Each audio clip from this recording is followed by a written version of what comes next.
स्वागत है आप सभी का। आप देख रहे हैं समाचार, मैं हूं जिमिस। शुरुआत करते हैं एक बार फिर से हेडलाइंस के साथ। प्रधानमंत्री नरेंद्र मोदी ने काशी में मॉरिशस के पीएम डॉक्टर नवीन चंद्र रामगुलाम के साथ की मुलाकात। परस्पर हित के विभिन्न मुद्दों पर करेंगे चर्चा। पीएम मोदी ने रोड शो भी किया।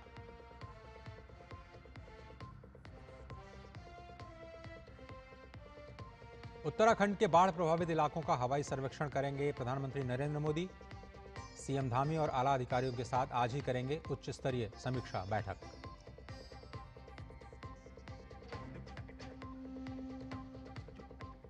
रूसी सेना में भर्ती भारतीयों के मुद्दे पर विदेश मंत्रालय ने रखा सरकार का पक्ष। कहा, प्रभावित नागरिकों के परिवारों से संपर्क में है। रूसी अधिकारियों के सामने भी उठाया गया मुद्दा।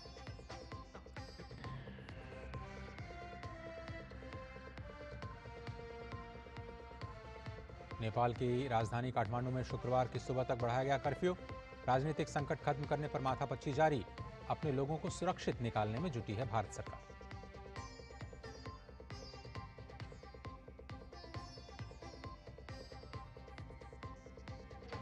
और आईएएसवी त्रिवेणी पर सवार होकर समुद्र के रास्ते विश्व भ्रमण के लिए आज निकलेंगी तीनों सेनाओं की 10 महिला अधिकारी। 26,000 से ज्यादा नॉटिकल मील्स की यात्रा में 2 बार पार करेंगी भूमध्य रेखा।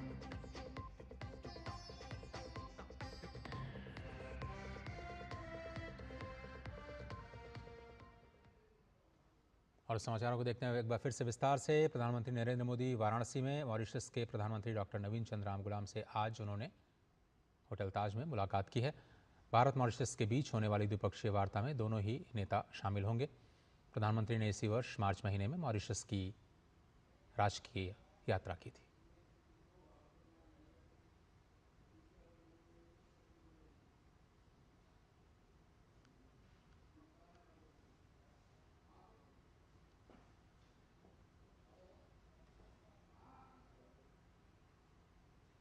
और इससे पहले प्रधानमंत्री नरेंद्र मोदी ने अपने संसदीय क्षेत्र काशी में एक रोड शो भी किया। इस दौरान अपने प्रिय नेता की एक झलक पाने के लिए हजारों लोग बेताब नजर आए। वहां मौजूद लोगों ने प्रधानमंत्री के काफिले पर पुष्प वर्षा भी की।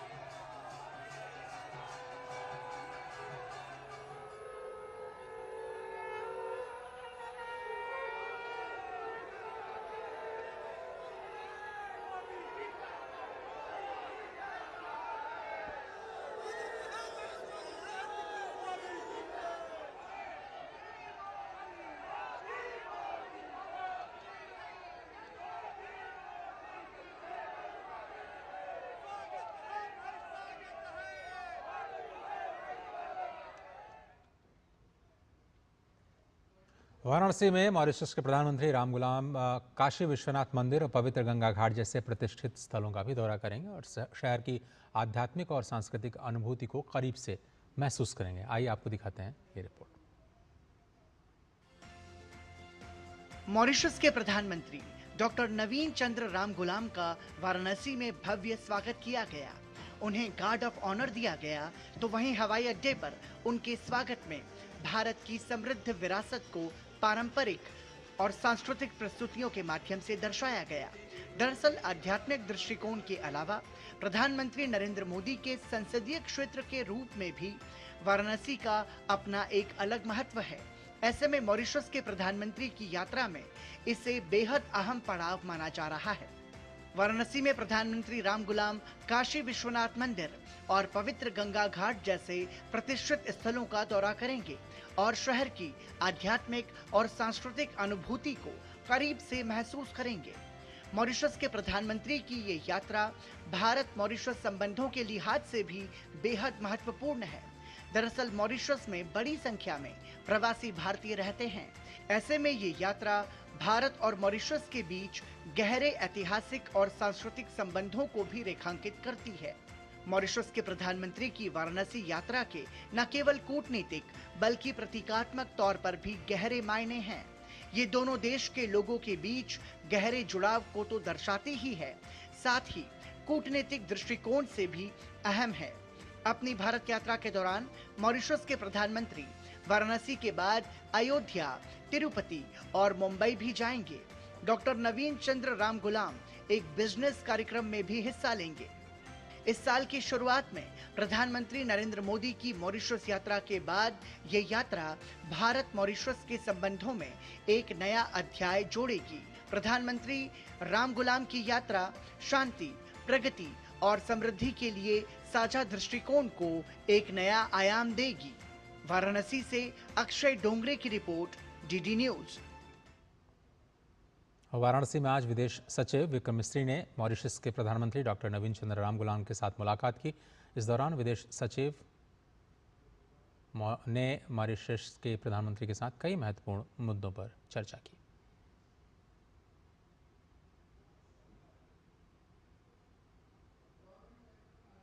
और उत्तर प्रदेश के बाद प्रधानमंत्री नरेंद्र मोदी आज उत्तराखंड का भी दौरा करेंगे। पीएम यहां पर राज्य के आपदा प्रभावित क्षेत्रों का हवाई सर्वेक्षण करेंगे। इसके बाद मुख्यमंत्री पुष्कर सिंह धामी और राज्य के वरिष्ठ अधिकारियों के साथ एक उच्च स्तरीय समीक्षा बैठक की अध्यक्षता भी करेंगे। उत्तराखंड में पिछले दिनों भारी बारिश के कारण भूस्खलन और बादल फटने जैसी कई घटनाएं देखने को मिली, जिसमें जान माल का भी काफी नुकसान हुआ। हाल ही में केंद्र सरकार की अंतर मंत्रालयी टीम ने उत्तरकाशी, रुद्रप्रयाग, पौड़ी गढ़वाल, चमोली, बागेश्वर और नैनीताल जिलों में आपदा प्रभावित क्षेत्रों का निरीक्षण कर स्थिति का आकलन किया था।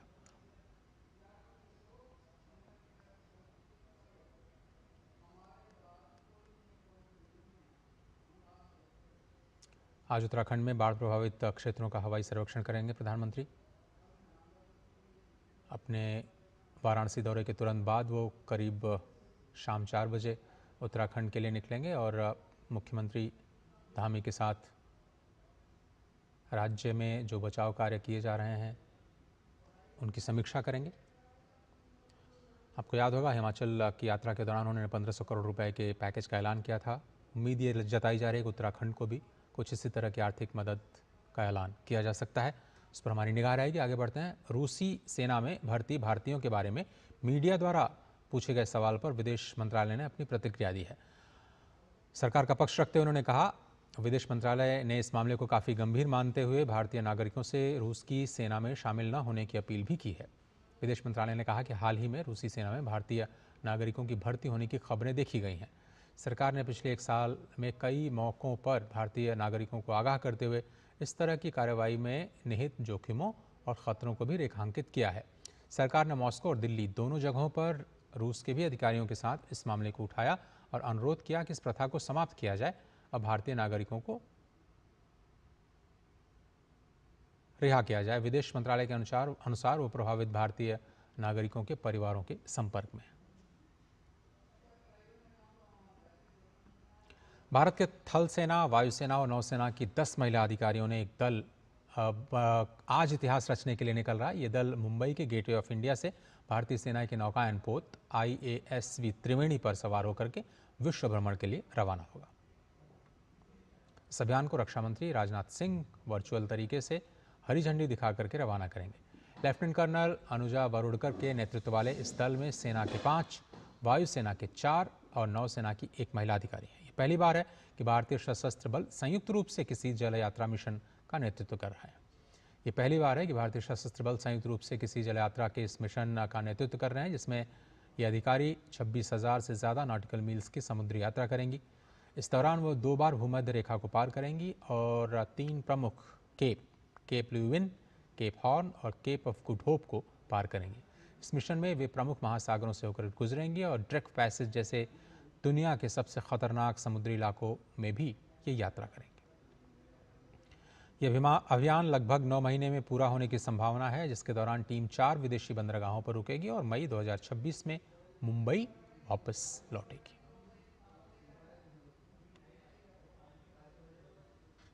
केंद्रीय मंत्री और भाजपा के वरिष्ठ नेता पीयूष गोयल बिहार के दौरे पर हैं। पटना में संवाददाताओं से बातचीत में उन्होंने कहा कि जीएसटी की दरों में बदलाव से रोजमर्रा की चीजों के दाम कम हुए हैं। उन्होंने कहा कि जीएसटी रिफॉर्म से रोजगार के भी नए अवसर पैदा होंगे। जीएसटी में बहुत बड़ा बदलाव करके लगभग रोजमर्रा की हर वस्तु को सस्ता करने का काम केंद्र और राज्य सरकार ने किया है। जैसे चीजें सस्ती होंगी, डिमांड बढ़ेगा तो कारोबार व्यापार बढ़ेगा, लोगों को और रोजगार के अवसर मिलेंगे। डिमांड बढ़ेगी तो उद्योग बढ़ेगा, उद्योग आएगा तो फिर अवसर मिलेंगे रोजगार के। सरकारी रोजगार में केंद्र और राज्य सरकार ने लाखों लोगों को नौकरी दी है। निर्वाचन आयोग अब बिहार के बाद पूरे देश में मतदाता सूची का विशेष गहन पुनरीक्षण अभियान चलाने की तैयारी में है। इसी के तहत निर्वाचन आयोग ने बुधवार को नई दिल्ली में सभी राज्यों और केंद्र शासित प्रदेशों के मुख्य चुनाव अधिकारियों के साथ एक बैठक की है। इस बैठक में बिहार के मुख्य चुनाव आयुक्त ने SIR प्रक्रिया के दौरान अपनाई गई रणनीतियों और चुनौतियों के अनुभव दूसरे राज्यों के CEOs के साथ साझा किए। ये मुख्य कार्यकारी अधिकारियों ने अपने अपने राज्य और केंद्र शासित प्रदेशों में मतदाताओं की संख्या, अंतिम SIR के अनुसार मतदाता सूची जैसे विषयों की भी जानकारी दी। इस बैठक में अधिकारियों को निर्देशित किया गया कि किसी भी मतदान केंद्र पर 1200 से अधिक मतदाता नहीं होने चाहिए। मुख्य कार्यकारी अधिकारियों ने ये सुनिश्चित करने के लिए सुझावित दस्तावेज भी प्रस्तुत किए कि कोई भी पात्र नागरिक मतदाता सूची से छूट न पाए और कोई भी अपात्र व्यक्ति मतदाता सूची में शामिल न हो पाए। RSS प्रमुख मोहन भागवत का आज 75वां जन्मदिन है। प्रधानमंत्री नरेंद्र मोदी ने उन्हें शुभकामनाएं दी हैं। अपने एक्स पोस्ट में PM मोदी ने लिखा, मोहन भागवत जी ने वसुधैव कुटुंबकम के मंत्र से प्रेरित होकर समता, समरसता और बंधुत्व की भावना को सशक्त करने में अपना पूरा जीवन समर्पित किया है। PM ने उनके दीर्घायु और स्वस्थ जीवन की कामना भी की।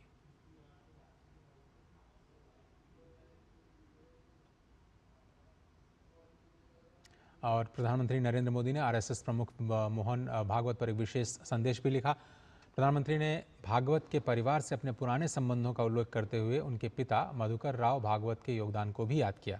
PM मोदी ने मोहन भागवत को पारसमणि कहते हुए उनके नेतृत्व की सराहना की और कहा कि उन्होंने आपातकाल के दौरान भी संघ के कार्य को मजबूती दी। मोहन भागवत के नेतृत्व में संघ में अनेक परिवर्तन हुए, जैसे गणवेश बदलाव, शिक्षा वर्गों में सुधार, टेक्नोलॉजी का बढ़ता उपयोग। प्रधानमंत्री ने पंच परिवर्तन और समाज निर्माण के अभियानों की चर्चा की और कहा कि आत्मनिर्भर भारत और पर्यावरण जैसे मुद्दों पर मोहन भागवत जी का विशेष फोकस रहा है। उन्होंने भागवत जी की संगीत, पठन और संवाद में रुचि को भी प्रेरणादायक बताया। अंत में प्रधानमंत्री ने मोहन भागवत जी के दीर्घायु और स्वस्थ जीवन की कामना की। उत्तर प्रदेश के बलरामपुर जिले में नेपाल से लगी सीमा क्षेत्र में विशेष सतर्कता बरती जा रही है। बॉर्डर क्षेत्र में सशस्त्र सीमा बल और पुलिस के जवान संयुक्त गश्त कर रहे हैं और जंगल क्षेत्र में ड्रोन कैमरों से भी नजर रखी जा रही है।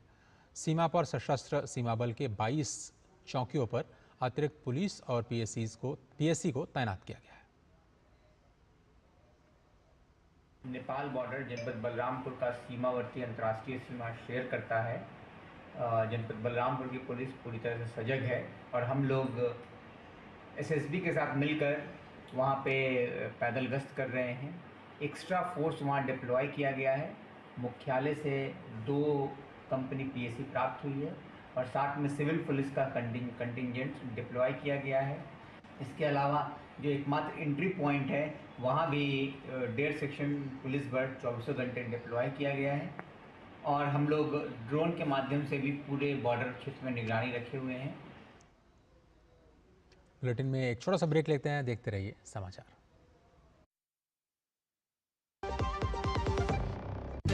हमारा डेजर्ट आ गया पर हमारी चैंपियन नहीं आई अब तक। बिल भरने के पहले तो आएगी ना। सो गर्ल्स, क्या हो रहा है? बिल हो रहा है। चल अपना कार्ड दे। पिन दे।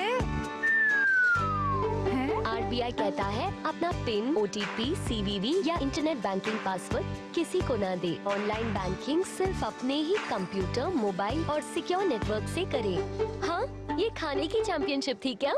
RBI कहता है जानकार बनिए, सतर्क रहिए। मेरी पसंद, मेरी पसंद, मेरी पसंद, मेरी पसंद, हमारी पसंद, हम सबकी पसंद। मजबूत देश का मजबूत सरिया हो गया स्टील। नेपाल में सोशल मीडिया पर सरकार के प्रतिबंध लगाने के खिलाफ हुए बवाल और खून खराबे के बीच प्रधानमंत्री केपी ओली शर्मा अब इस्तीफा दे चुके हैं। इसके बाद उनके किसी स्थान पर चले जाने से आई राजनीतिक शून्यता को भरने की कवायद तेज हो गई है।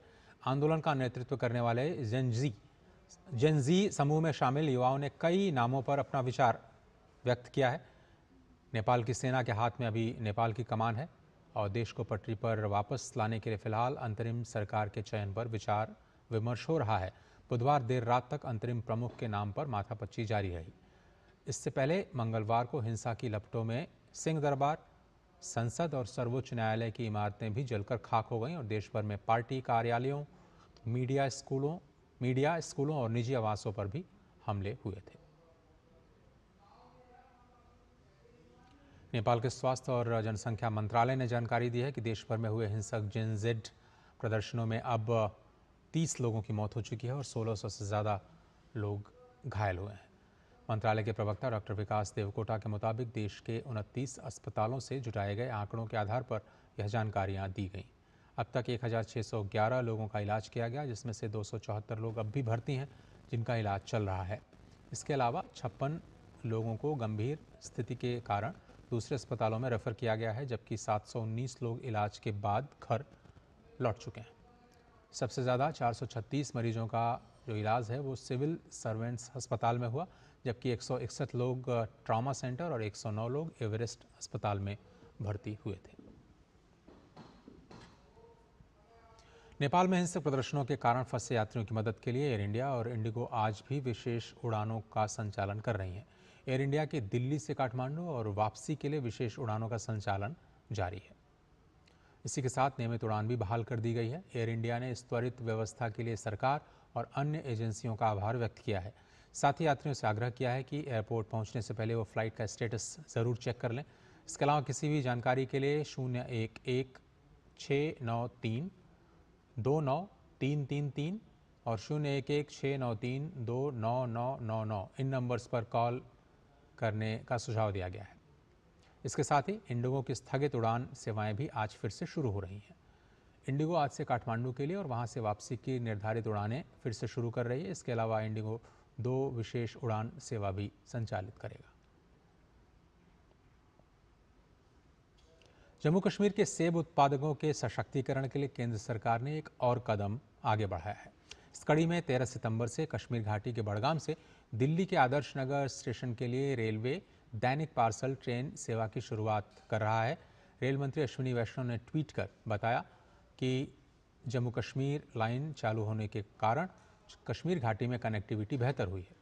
बड़गाम से दिल्ली के लिए सेब ले जाने वाली अब 2 पार्सल वैन्स की लोडिंग आज से ही शुरू हो रही है। विश्व आत्महत्या रोकथाम दिवस पर नई दिल्ली स्थित एम्स ने छात्रों के मानसिक स्वास्थ्य और वेलनेस के लिए AI आधारित ऐप नेवर अलोन लॉन्च किया है। इस पहल का उद्देश्य आत्महत्या से जुड़े कलंक को कम करना और कॉलेज विश्वविद्यालयों के छात्रों में जागरूकता को बढ़ाना है। ये ऐप व्हाट्सएप के जरिए एक्सेस किया जा सकेगा और छात्रों को 24/7 ऑनलाइन और ऑफलाइन परामर्श की सुविधा देगा। इसकी बेसिक स्क्रीनिंग लागत केवल 70 पैसे प्रतिदिन प्रति छात्र होगी। एम्स दिल्ली, एम्स भुवनेश्वर और IHBSS के संयुक्त प्रयास से ये सेवा शुरू की गई है। एम्स दिल्ली इस सेवा को देश के अन्य सभी एम्स संस्थानों को global centre of integrative health के माध्यम से बिना किसी वित्तीय बोझ के उपलब्ध कराएगा।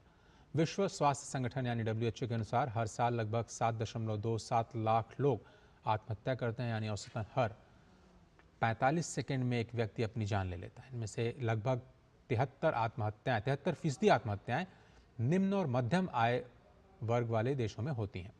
NCRB के आंकड़ों के मुताबिक 2022 में भारत में आत्महत्या के 1.7 लाख से ज़्यादा मामले दर्ज किए गए। इनमें 18 से 30 वर्ष की आयु के युवाओं का हिस्सा 35% था। जागरूकता, समय पर परामर्श और सामाजिक समर्थन से आत्महत्या की घटनाओं पर अंकुश लगाया जा सकता है। हरियाणा के मुख्यमंत्री नायब सिंह सैनी ने आज गुरुग्राम में आयोजित स्वच्छता अभियान में हिस्सा लिया। इस दौरान उन्होंने झाड़ू से सड़क किनारे फैले कूड़े को इकट्ठा किया और गुरुग्राम को स्वच्छ और स्वस्थ रखने का संदेश दिया। उनके शहर के नागरिकों से अपील की उन्होंने कि वे स्वच्छता अभियान से निरंतर जुड़ें और गुरुग्राम को स्वच्छता रैंकिंग में नंबर 1 शहर बनाने का प्रयास करें। गुरुग्राम के हर नागरिक से ये प्रार्थना करूंगा कि स्वच्छता के अभियान में हम लगातार जुड़े। जो ये स्वच्छता अभियान शुरू हुआ है, हमारा गुरुग्राम रैंकिंग में नंबर 1 के ऊपर रहे, ये जिम्मेवारी हमारे गुरुग्राम के नागरिक की है, उसको बना करके रखना।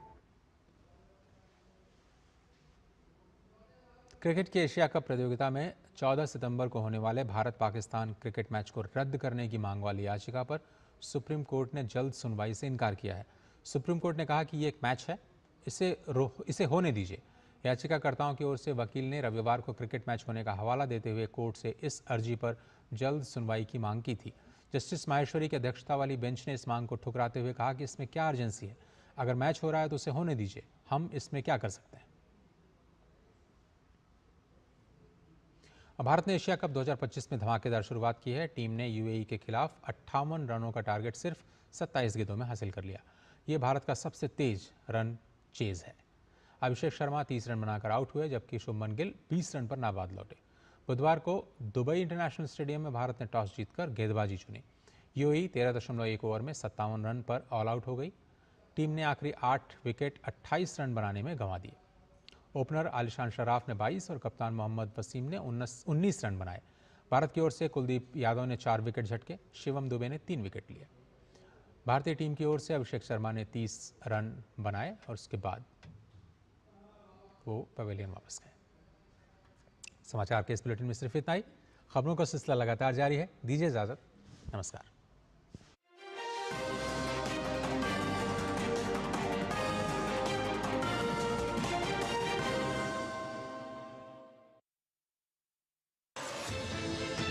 हर पल बदल